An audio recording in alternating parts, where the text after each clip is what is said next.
Hello and welcome to Civil Samaj. Today we discuss about construction technique subject और diploma third semester के लिए construction technique subject का unit 1 आज के class में हम डिस्कस करने वाले हैं। तो अगर आप चैनल पर नए हैं तो चैनल को सब्सक्राइब कर लें क्योंकि पूरे यूट्यूब पे हमने डिप्लोमा थर्ड सेमेस्टर के लिए इस सब्जेक्ट का आपका पूरा वीडियो में लेकर के आने वाला हूँ। कहीं भी आपको ये कंटेंट आपको नहीं मिलने वाला है। टॉपिक वाइज, जी हाँ, जो आपका सिलेबस है जेओटी का टॉपिक वाइज यहाँ पर मैं आपको हर चीज़ को बताने वाला हूँ। तो अगर आप चैनल पर नए हैं तो चैनल को जरूर सब्सक्राइब कर लें, वीडियो को लाइक और शेयर करना ना भूलें, अपने दोस्तों को भी जरूर शेयर कर लें।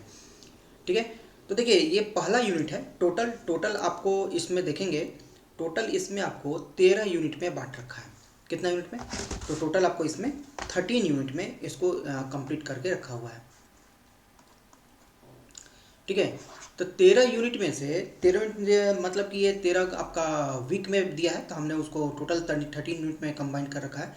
तो टोटल कहने का मतलब टोटल हम लोग इसको 13 वीडियो लेक्चर में हमने कंप्लीट करेंगे पूरे इस सिटी वाले सब्जेक्ट को।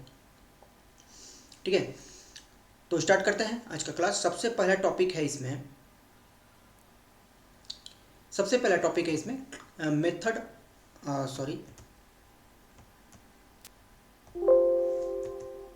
सबसे पहला टॉपिक है इसमें climate factor.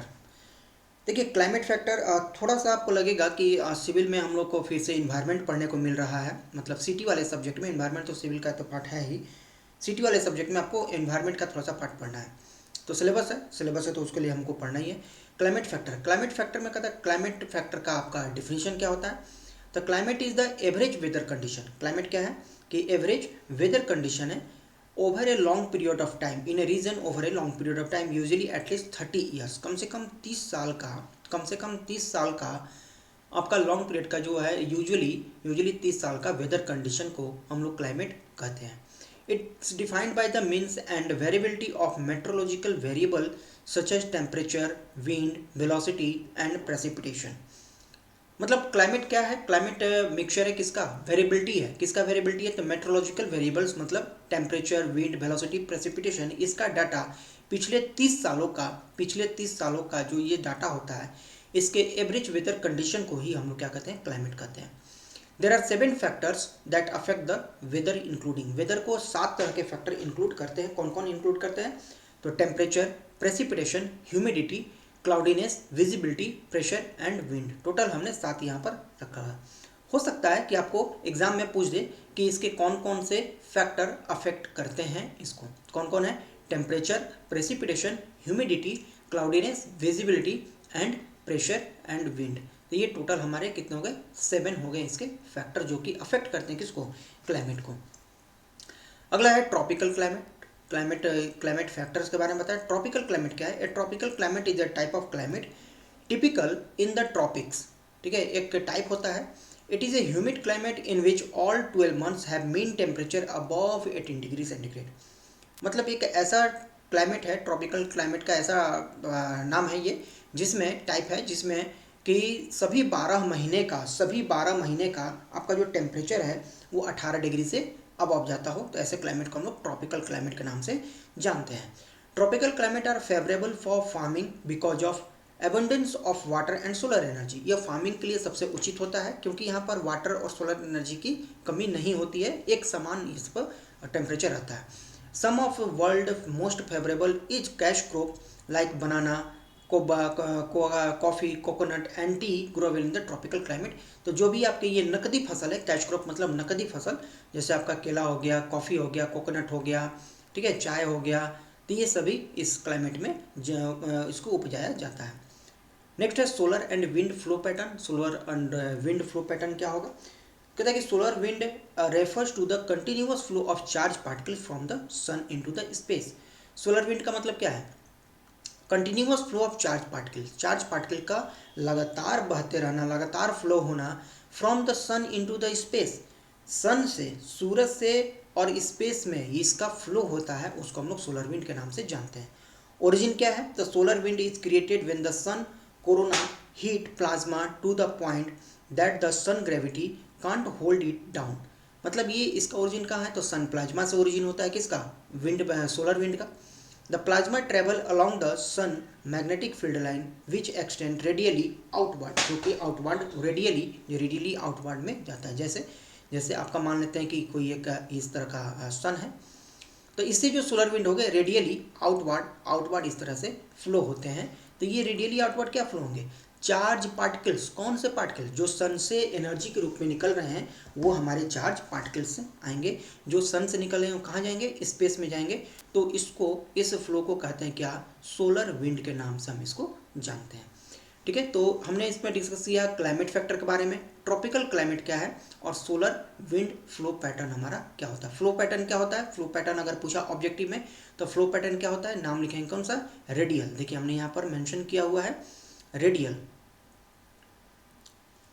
into the gravity can't hold it down, extending downward, continuous flow charge will form into the space, sun plasma into the sun bit candy।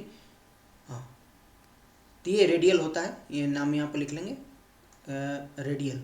Flow pattern कैसा होगा, radial यहाँ पर होगा। चलिए नेक्स्ट देखते हैं, डायरेक्शन क्या होगा, the solar wind flow outward from the sun, यानी कि सन से, ये हमारा सन है, सन से आउटवर्ड हमारा इसका डायरेक्शन होता है फ्लो का। अगला टॉपिक है composition. Solar wind made of the mainly photons and electron into the state known as plasma, जिसको हम लोग प्लाज्मा के नाम से जानते हैं। क्या स्पीड रहता है, solar wind travel about 1 million per hour, 1 million per hour का इनका स्पीड रहता है सोलर विंड का। विजिबिलिटी क्या है, the solar wind is possible during an ellipse as a halo around the sun. It can be seen aurora borealis or northern lights when the particle heat the earth atmosphere।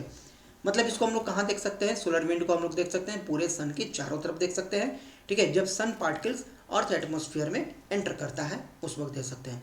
Protection, the solar wind protect earth from the other harmful particles from the space. The solar wind जो है ये जो हमारे space से जो harmful particles आ रहे होते हैं अर्थ की तरफ में, तो उनको हमसे ये बचाता है, उनको दूर रखता है। थ्रेट्स क्या है इसके, तो solar wind storm can threaten satellite and communication network. तो इससे हमको नुकसान क्या हो सकता है, जो हमने सैटेलाइट लगा रखा है, जो हमने सैटेलाइट लगा रखा है ऊपर में, तो हो सकता है कि उसको सोलर विंड क्या करे, उसको अफेक्ट करे, उसको नुकसान पहुंचा सकता है। Time lag and decrement factor. Time lag and decrement factor क्या है, टाइम लैग क्या है कि इंटरवल होता है बिटवीन टू रिलेटेड इवेंट्स और फिनोमिना का। दो इवेंट के बीच का जो टाइम इंटरवल होता है उसको हम लोग कहते हैं time lag. The time period required for the heat wave to propagate from the outer surface to the wall into the inner surface is called time lag. देखिए आपसे डिफिनेशन हो सकता है पूछे, टाइम लैग का डिफिनेशन आपसे पूछे तो आप लिखेंगे इसका डिफिनेशन में, the time period required for the heat wave to propagate from outer surface to the wall. Time lag का मतलब क्या है कि ऐसा टाइम पीरियड ऐसा समय अंतराल जो कि जरूरत होता है, required for the heat wave के लिए जरूरत होता है, propagate from the outer surface, जो आउटर सरफेस से प्रोपागेट होते हैं, and outer surface to the wall to the inner surface. तो ये कोई वाल आउटर सरफेस से प्रोपागेट होकर इनर सरफेस में आते हैं, उसको हम लोग कहते हैं टाइम लैग। यानी सन से जो हीट निकला और अर्थ तक पहुंचा, तो जो वो वॉल को क्रॉस करेगा, जो एटमॉस्फेयर को क्रॉस करेगा, वो क्रॉस करने में जितना समय लगा उसको कहा जाता है टाइम लैग।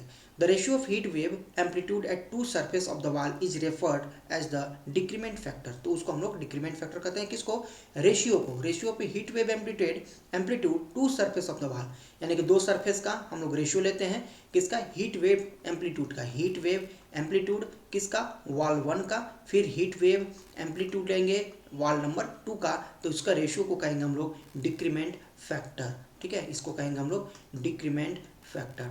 तो याद रखेंगे इन चीज़ों को, हो सकता है कि आपसे आने वाले एग्जाम में राइट शॉर्ट आंसर में ये पूछा जा सकता है। ठीक है, time lag and decrement factor are important characteristics. ये दोनों ही क्या है, तो इंपॉर्टेंट कैरेक्टरिस्टिक्स है for determining material heat storage capabilities. तो मटेरियल हीट स्टोरेज कैपेबिलिटीज को डिटरमाइन करने के लिए एक इंपॉर्टेंट कैरेक्टरिस्टिक्स है। They are used to evaluate the relationship between the interior and exterior surface temperature of a wall. ठीक है, तो ये रिलेशनशिप बताते हैं एक्सटीरियर और इंटरनल के बीच में। अगला टॉपिक है periodic heat flow. Periodic heat flow क्या होते हैं, the heat flow, periodic heat flow is the repetitive cycle of heat moving into and out of building due to temperature variation. Temperature variation के वजह से, temperature variation के वजह से जो आपका repetitive cycle of heat moving है, repetitive cycle of heat moving in और आउट होते हैं किसी बिल्डिंग में, किसी स्ट्रक्चर में, उसको हम लोग पीरियोडिक हीट फ्लो कहते हैं। जैसे पीरियड का मतलब क्या हो गया, पीरियड का मतलब क्या हो गया कि हम दिन में 5 बार पानी पीते हैं, तो कितने समय बाद पानी पीते हैं, एक घंटा के अंतराल पे, 4 घंटा के अंतराल पे, 20 घंटा के अंतराल पे।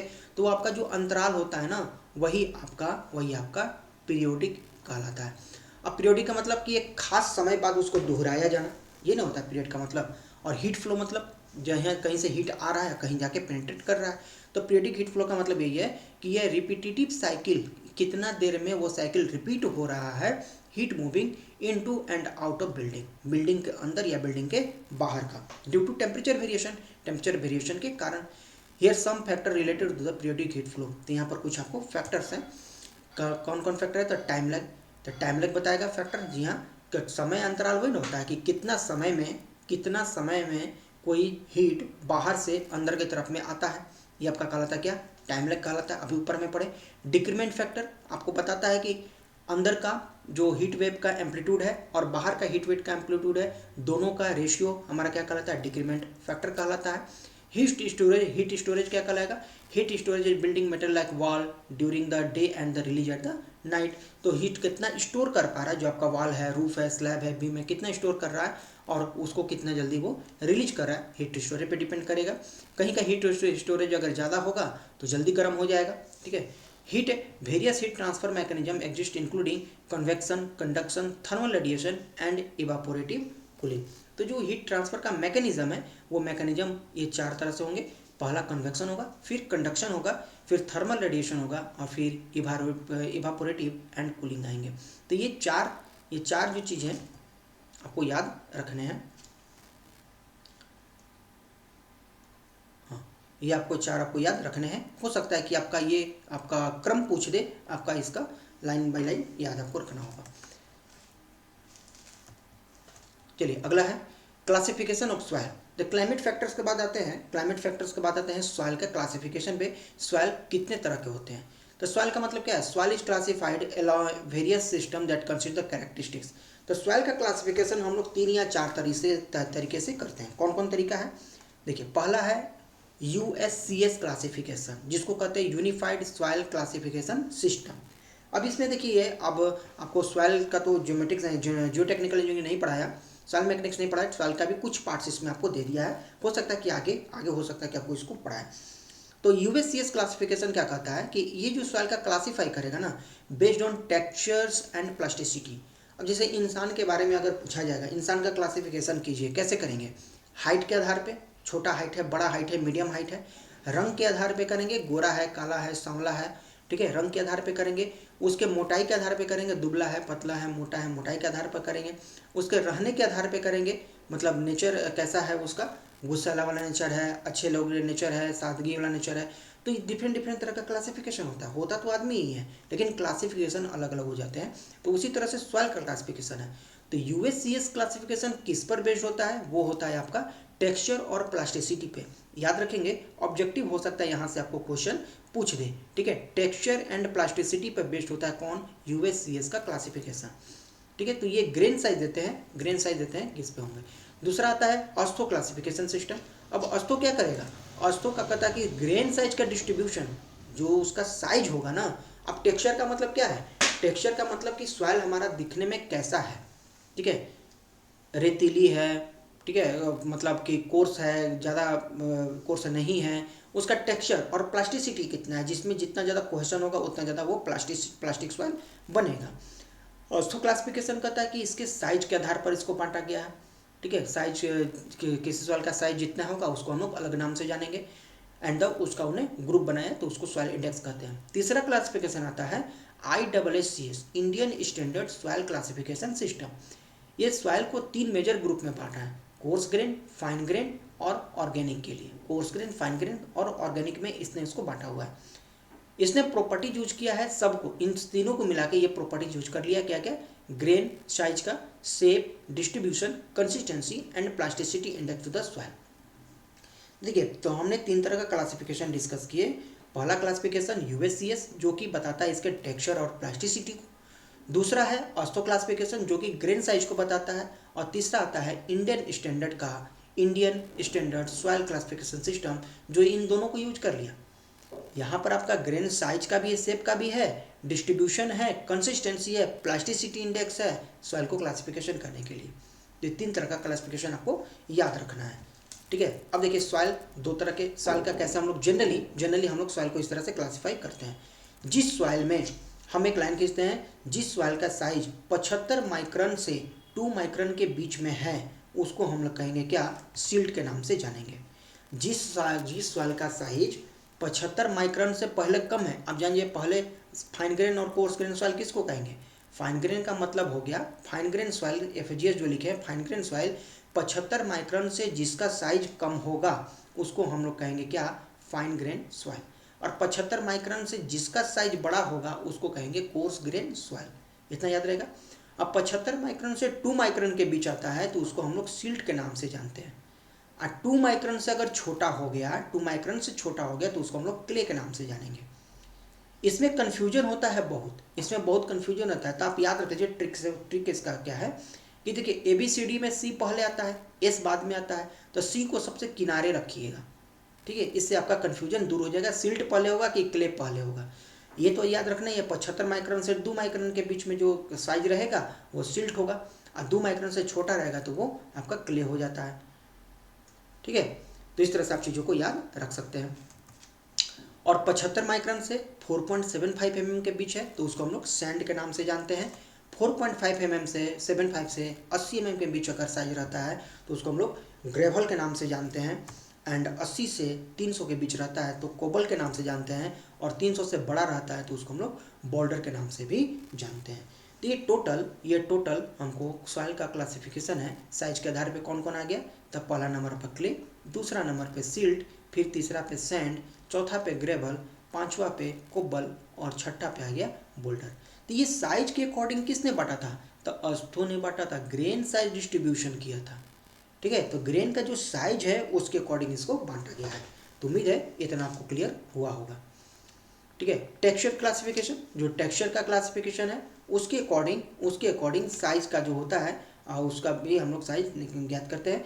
There suitability for the construction of the different structure के लिए सुटेबिलिटी होती है। ये डिपेंड करते हैं shear strength, permeability, compressibility, consolidation, colour, moisture, structure and इसका शेप। ये टोटल चीज़ पे आपको डिपेंड करता है। ठीक है, टेक्सचर क्लासिफिकेशन में बात करते हैं बियरिंग कैपेसिटी ऑफ सॉइल का। सॉइल का बियरिंग कैपेसिटी, देखिए बियरिंग कैपेसिटी क्या है। अगर हम कहें आपका बियरिंग कैपेसिटी कितना है, आपकी क्षमता है कि हमको 100 किलो लोड हम ले जा सकते हैं बिना कहीं पर गिराए हुए, तो आपकी बियरिंग कैपेसिटी होगी कितनी, 100 kg का, यही ना। अगर आप 50 किलो तक सह सकते हैं और आपको 55 किलो दिया जा रहा है, आप रास्ते में गिरा दे रहे हैं, तो 55 किलो बियरिंग कैपेसिटी नहीं हुआ, 85 किलो हुआ जो आप सह सक रहे हैं, बिना गिराए हुए चीज़ों का ले जा रहे हैं। तो बियरिंग कैपेसिटी किसका हमें देखना है, सॉइल का देखना है। तो सॉइल का बियरिंग कैपेसिटी का मतलब क्या हुआ कि सॉइल कितना लोड कैरी कर सकता है, वो कहते हैं बियरिंग कैपेसिटी। तो bearing capacity is the maximum load. Bearing capacity क्या होता है, मैक्सिमम लोड होते हैं that is soil on support per unit area without breaking, बिना ब्रेक किए। जी हाँ, यहाँ पर आपको इसको लिखना पड़ेगा कि capacity, soil bearing capacity is the maximum load carrying capacity होता है सॉइल का जो सपोर्ट करते हैं per unit area without breaking, बिना ब्रेक हुए। It is a key factor in the design of foundation में बहुत बड़ा की फैक्टर होते हैं। बिना बियरिंग कैपेसिटी जाने किसी का भी स्ट्रक्चर हम खड़ा नहीं कर सकते हैं। Which must be able to support the weight of structure without failing और सेटलिंग टू मच। तो जब तक हम बियरिंग कैपेसिटी नहीं जानेंगे तो हम किसी स्ट्रक्चर को बना नहीं सकेंगे, कितना लोड वो सह सकता है और कितना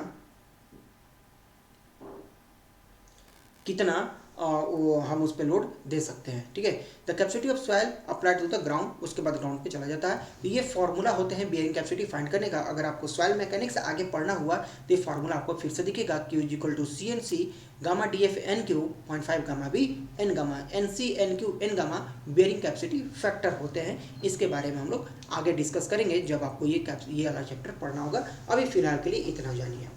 बात करते हैं सेफ बियरिंग कैपेसिटी का। सेफ बियरिंग कैपेसिटी क्या होता है? तो ये सेफ बियरिंग कैपेसिटी, देखिए बियरिंग कैपेसिटी है, ये सेफ बियरिंग कैपेसिटी है, मतलब यहाँ पर फैक्टर ऑफ सेफ्टी अप्लाई होता है। बियरिंग कैपेसिटी में अगर फैक्टर ऑफ सेफ्टी अप्लाई कर देते हैं तो वो आपका बन जाता है safe bearing capacity.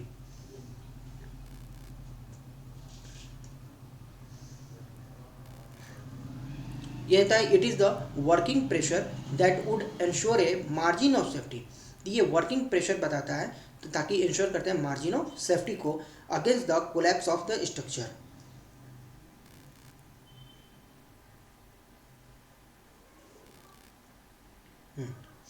Collapse of the structure, जो कि स्ट्रक्चर से कोलैप्स नहीं करे तो उसके अगेंस्ट में सेफ्टी प्रोवाइड करते हैं हमारे safe bearing capacity from the failure से पहले।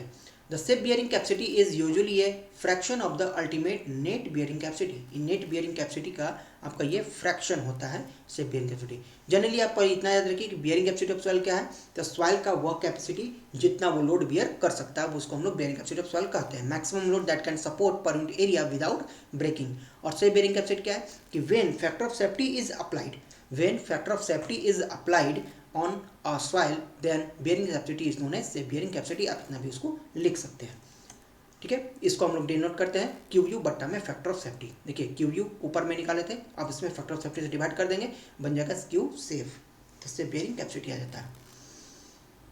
अगला इंपॉर्टेंट है एसपीटी टेस्ट। एसपीटी टेस्ट जो होता है ना, एसपीटी टेस्ट आपके एग्जाम के पॉइंट ऑफ व्यू से मोस्ट इंपॉर्टेंट है बाबू, इसको करके जाना मोस्ट इंपॉर्टेंट है। यहाँ से आपको क्वेश्चन पूछते हैं। एसपीटी का पूरा नाम क्या है? तो एसपीटी का पूरा नाम है standard penetration test. Standard penetration test नाम से ही परिचित है। स्टैंडर्ड पेनिट्रेशन, स्टैंडर्ड का मतलब कि जो भी आपका डायमेंशन है वो स्टैंडर्ड होगा, इंडिया में हर जगह वही यूज किया जाएगा। पेनिट्रेशन का मतलब है जमीन में गाड़ना और उसका टेस्ट करना। यह टेस्ट ऐसा है, फील्ड टेस्ट है, determine the geotechnical properties of soil, जैसे कि उसका density, bearing capacity, shear strength, ये सभी चीज़ें फाइंड करने के लिए हम लोग एसटीपी टेस्ट कंडक्ट करते हैं। It is a common test use to explore sub surface soil. ऐसा सरफेस नहीं, सब सरफेस, जो कि कहाँ हो, सरफेस के नीचे वाले सॉइल को एक्सप्लोर करते हैं। And often a prerequisite for designing building foundation. और बिल्डिंग फाउंडेशन में हमें ज़रूरत पड़ती है क्योंकि हमें उसका डेंसिटी पता करना होता है, हमें उसका बेयरिंग कैपेसिटी पता करना होता है, शियर स्ट्रेंथ पता करना होता है, इसलिए हम उसको टेस्ट को परफॉर्म करना पड़ता है। क्या क्या हमें रिक्वायरमेंट होती है? तो speed spoon sampler, drop hammer weight, जो कि जिसका वेट 63 kg का होता है, गाइडिंग रॉड होते हैं और ड्राइविंग हेड होते हैं जिसको एनविल कहते हैं। देखिए यहाँ पर हम एसपीटी टेस्ट का हमने डिस्क्रिप्शन में लिंक दिया हुआ है। जो टेस्ट मैंने खुद किया हुआ है, मैं खुद किया हुआ हूँ अपने कॉलेज में, तो उस समय का टेस्ट का हमने यहाँ पर एक वीडियो बना रखा है, तो डिस्क्रिप्शन में लिंक है, आप वहाँ से लिंक पर जा करके वो वीडियो अच्छे से देख सकते हैं। पूरा प्रोसीजर हमने उसको किया हुआ है। तो करते क्या इस टेस्ट में, पहले एक ग्राउंड लेता है, जैसे कि आपका ये मान लीजिए आपका एक ग्राउंड है, ठीक है, ये आपका ग्राउंड लेवल है। इसमें एक हम लोग गड्ढा खोदते हैं, ठीक है, इसमें गड्ढा खोदते हैं। गड्ढा खोदने के बाद इसमें एक हम लोग ये गाइडिंग रॉड इसमें हम लोग पेनिट्रेट करते हैं। एक गाइडिंग रॉड यहाँ पर हमने इसको क्या किया, पेनिट्रेट किया। थोड़ा सा लेंथ रहता है रॉड का। इसमें हम लोग 63.5 kg का हैमर लगाते हैं, ठीक है, ये हैमर इसमें हमने लगाया और इस हैमर को ऊपर उठाते हैं और फ्री फॉल कराते हैं ज़मीन पे। तो कितना नंबर ऑफ ब्लो में ये रॉड कितना धंसा उसको हम लोग कैलकुलेट करते हैं। और कैलकुलेट करने के बाद कुछ कैलकुलेशन होते हैं फार्मूला के हेल्प से, और कैलकुलेशन करते हैं तो हमें पता चलता है कि वहाँ का डेंसिटी क्या है, उस सॉइल का बेयरिंग कैपेसिटी क्या है। अभी बताइए, सॉइल अगर लूज होगा तो जल्दी ना धंस जाएगा, 2-4 हथौड़ा मारेंगे तो ये धंस जाएगा। सॉइल अगर टाइट होगा, अगर हार्ड होगा तो धंसने में समय लेगा। तो नंबर ऑफ ब्लोज यहाँ पर एक इम्पॉर्टेंट फैक्टर निकल के आता है। नंबर ऑफ ब्लोज यहाँ पर इम्पोर्टेंट फैक्टर निकल के आता है।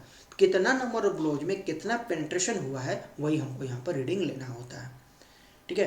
तो हमने आपको ओवरऑल एक बता दिया है एस्टिमेट के कैसे इसको परफॉर्म करते हैं।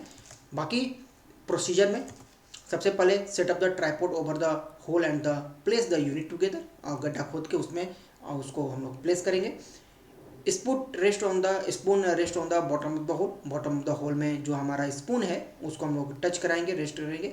Hit the spoon with hammer of 75 centimetre, जो हैमर है उसको हम लोग 75 सेंटीमीटर हार्ड तक उठाएंगे और उसको 45 सेंटीमीटर तक उठाएंगे और 75 सेंटीमीटर तक उसको ड्रॉ करेंगे नीचे ज़मीन में, उसको हैमरिंग करेंगे।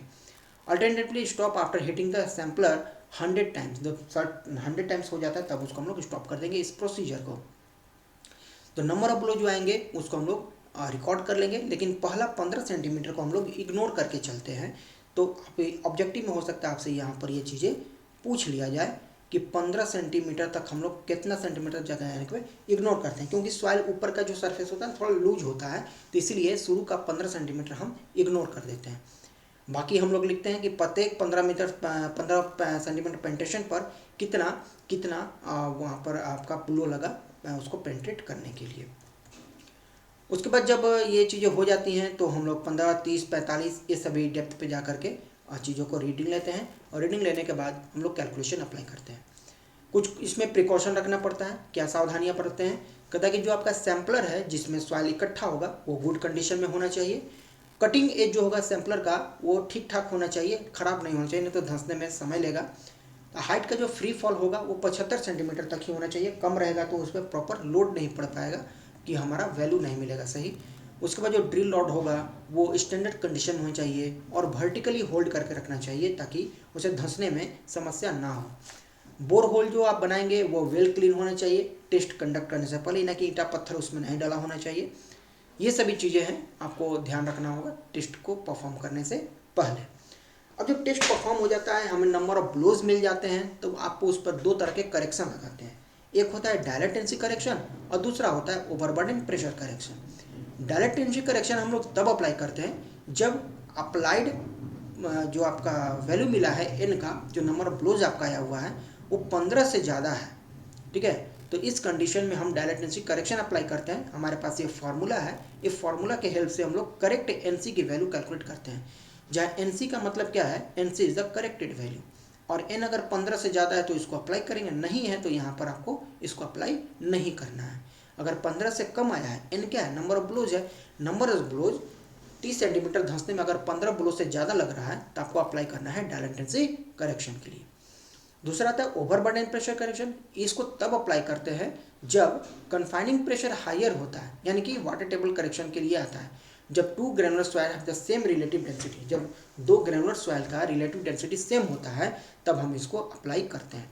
इसके लिए भी हम लोग ये फॉर्मूला यूज करते हैं, CN=N 350/σ+70, जहाँ CN अगेन क्या है, करेक्टेड वैल्यू होता है, जैसे यहाँ पर NC करेक्टेड वैल्यू था, यहाँ भी करेक्शन है ओवरबर्डन के लिए। सिग्मा यहाँ पर क्या है, ओवरबर्डन प्रेशर है, जो कि 280 किलोन्यूटन पर मीटर स्क्वायर से कम होना चाहिए। फिलहाल के लिए अभी आप इतना ही याद रखिए, इस पर न्यूमेरिकल नहीं आने की संभावना है आपके एग्जाम में, और यहाँ से क्वेश्चन पूछेगा भी तो आपको पूछेगा कि एसपीटी टेस्ट क्या होता है, एसपीटी टेस्ट क्या होता है, इसका प्रोसीजर बताइए, इसका प्रोसीजर बताइए, इसके प्रिकॉशन बताइए क्या होते हैं। ठीक है, दैट्स ऑल। इस पर कोई न्यूमेरिकल आपसे नहीं पूछे जाने वाला है। करेक्शन भी उम्मीद करते हैं नहीं पूछेगा, सिलेबस का पार्ट था इसलिए हमने यहाँ पर भी आपको करेक्शन भी बता दिया। डायरेक्ट एनसी करेक्शन और ओवरबर्डन प्रेशर कब कैलकुलेट करते हैं, जब हमको एन की वैल्यू मिल जाती है तब। अगर 15 से ज़्यादा होगा तो करेक्शन अप्लाई करेंगे, अगर दो सॉइल का डेंसिटी सेम होगा, अलग अलग सॉइल का डेंसिटी सेम होगा, तब हम ओवरबर्डन प्रेशर कैलकुलेट करते हैं और इस पर हम लोग करेक्शन अप्लाई करते हैं। तो ये थे आपके एसपीटी टेस्ट के बारे में। अगला हमारा टॉपिक है मेथड ऑफ इम्प्रूविंग से बेरिंग कैपेसिटी। अब बताइए सॉइल का बेरिंग कैपेसिटी कैसे इम्प्रूव करेंगे, कैसे हम इम्प्रूव करेंगे ताकि सॉइल ज़्यादा लोड सह सकता है। तो इसके लिए कुछ वेज हैं बेरिंग कैपेसिटी को इम्प्रूव करने का। पहला, फाउंडेशन का डेप्थ बढ़ा के। जी हाँ, बिल्कुल सही बात है। अगर हमको कोई बांस गाड़ना होता है ज़मीन में, अगर हम 2 फीट गाड़ेंगे तो उतना स्ट्रेंथ नहीं मिलेगा। अगर हम इसको 8 फीट गाड़ देंगे तो ये बांस ज़्यादा स्टेबल रहेगा कि नहीं रहेगा, आप सभी जानते हैं। ठीक है, तो इसका फाउंडेशन का डेप्थ जितना ही बढ़ाएंगे स्टेबिलिटी उतना ही बढ़ता हुआ जाता है।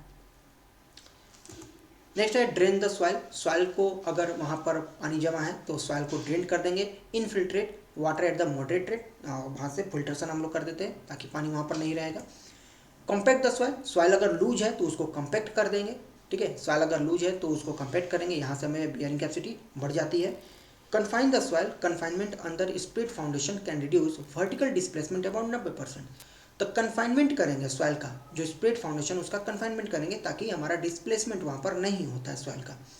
रिप्लेस पुअर सॉइल, अगर कोई सॉइल खराब हो गया है, ठीक है। अगर उसमें कैपेसिटी उसकी बढ़ गई है, वाटर कैरिंग कैपेसिटी बढ़ गई है, चाहे इनफिल्ट्रेशन कैपेसिटी बढ़ गई है, तो उस सॉइल को हम लोग क्या करेंगे, रिप्लेस कर देंगे। अगर सॉइल वहाँ का खराब हो गया है तो यूज ग्राउटिंग मटेरियल्स, कोई मशीन, कोई मटेरियल्स है जो कि ग्राउटिंग तरीके से ज़मीन में गाड़ेंगे, मतलब कि मिट्टी के साथ उसको मिलाएंगे ताकि उसकी स्ट्रेंथ बढ़ जाए। जैसे आपका स्टोन कॉलम हो गया, अगर आप ज़मीन में स्टोन कॉलम जगह जगह गाड़ देंगे तो वहाँ का मिट्टी का कैरिंग कैपेसिटी ऐसे ही बढ़ जाएगा, ठीक है, क्योंकि वो डेंस हो जाएंगे सॉइल, इसलिए वहाँ का ये बढ़ जाता है। And the next one is stabilize the soil with chemical. हाँ, कुछ केमिकल इंप्रूव करेंगे, जैसे चूना मिला दिए, आपका प्लास्टिक रेजिन्स मिला दिए सॉइल के साथ में, तो ऐसा सब करने से क्या होता है कि सॉइल की कैपेसिटी बढ़ जाती है। तो इतना था आपके इस यूनिट नंबर 1 में ट्रॉपिकल क्लाइमेट वेदर कंडीशन से बियरिंग कैपेसिटी एंड आपका बियरिंग कैपेसिटी सॉइल के बारे में, इम्प्रूविंग कैसे हम लोग उसको इम्प्रूव करेंगे, इस सब के बारे में आपको इसमें था। तो आज के क्लास में यूनिट 1 में इतना ही है। मिलते हैं अपने नेक्स्ट क्लास में यूनिट 2। चैनल पर नए तो चैनल को सब्सक्राइब कर ले, वीडियो को लाइक और शेयर करना ना भूलें। टोटल 13 यूनिट में यहाँ पर लेके आने वाला हूँ। सिटी के लिए आपको टेंशन लेने की ज़रूरत नहीं है, ठीक है। और आपको हमारा एप्लीकेशन डाउनलोड कर लीजिए, वहाँ पर भी आपको सारी चीज़ें अवेलेबल हैं। एप्लीकेशन पर आप हमसे जुड़ सकते हैं, ठीक है। मिलते हैं नेक्स्ट क्लास में कुछ नए टॉपिक के साथ। Thank you.